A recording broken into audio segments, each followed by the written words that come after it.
ये Indian national trade union federation INTUC और भारतीय राष्ट्रीय मजदूर कांग्रेस महासंघ के नाम से ये नेशनल रजिस्टर्ड यूनियन है जो नेशनल काम करने के लिए, और इंडियन नेशनल ट्रेड यूनियन जो रेड्डी जी का है वो सिर्फ 5098 उनको दिल्ली टेरिटरी यानी दिल्ली राजधानी के लिए काम करने के लिए है, जो 3 मई 1947 को बना था इंटक, जिसका संस्थापक हमारे महात्मा गांधी, पंडित जवाहरलाल नेहरू और सरदार पटेल थे।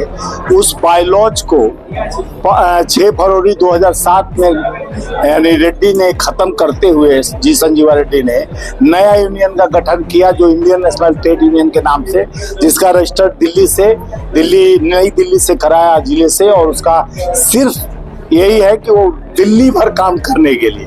और हमारा अभी जो रजिस्टर्ड यूनियन है वो पूरे देश भर फेडरेशन और इकलौता ये यूनियन है जिस महासंघ का रजिस्टर्ड हुआ है जो पूरे देश में काम करने के लिए। सबसे बड़ी बात आपका कंफ्यूजन है, ये रजिस्टर्ड यूनियन है और ये फेडरेशन कांग्रेस से संबंध है और कांग्रेस के लिए काम कर रही है, क्योंकि हमारा विचारधारा कांग्रेस का संविधान की विचारधाराओं से मिलता जुलता है।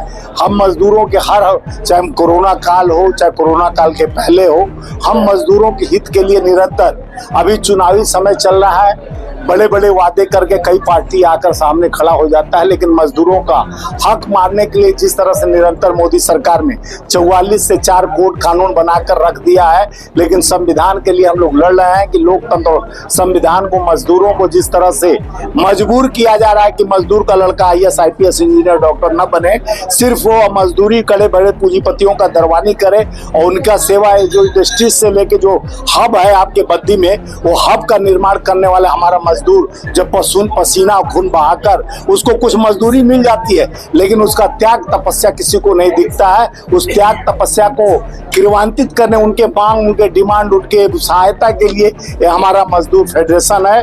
हमारे जो अध्यक्ष विक्रम ठाकुर जी और हमारे महिमन जी जो राष्ट्रीय उपाध्यक्ष है, इनके नेतृत्व में हिमाचल में पहले भी एक धागा में पिरोने का काम किया गया।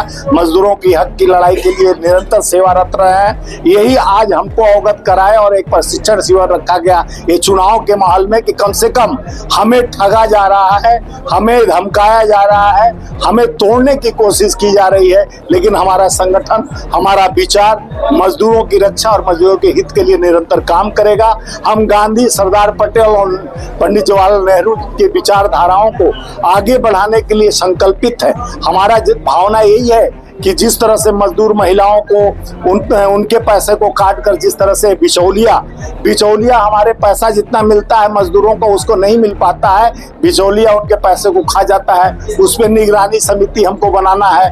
हमको जैसे कल कारखाने, फैक्ट्री, इंडस्ट्रीज का जानकारी लेना है कि वहाँ पर लगे हुए फैक्ट्री में कोई मूर्छा खा गया, कोई बेकार तो नहीं लगा हुआ है, उसको नहीं बदलता है तो उस पर कंप्लेन कर उसको बंद कराने का काम करेंगे।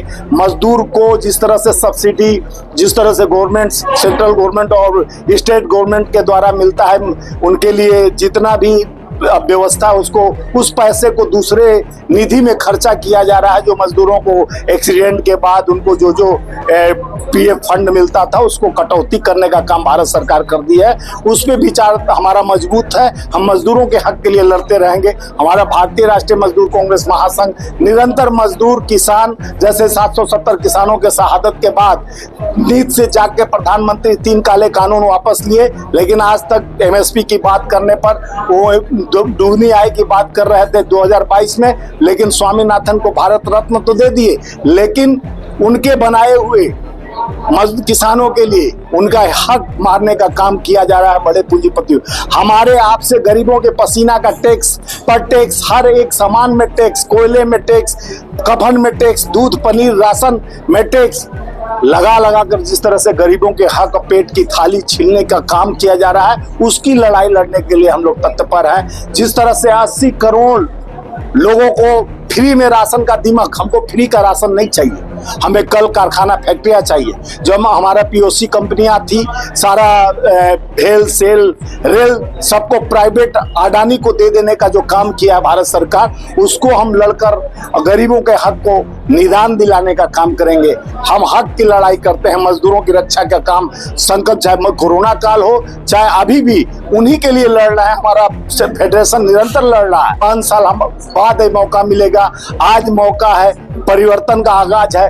जो गरीब की बात करे, जो श्रमिक की बात करे, जो श्रमिकों को 25 लाख रुपया सब्सिडी देने की बात कांग्रेस ने कहा है कि हेल्थ सब्सिडी देंगे। मनरेगा हमारा सबसे बड़ा मील का पत्थर साबित हुआ कोरोना काल में, उस मनरेगा में 400 रुपया देने की बात कही गई।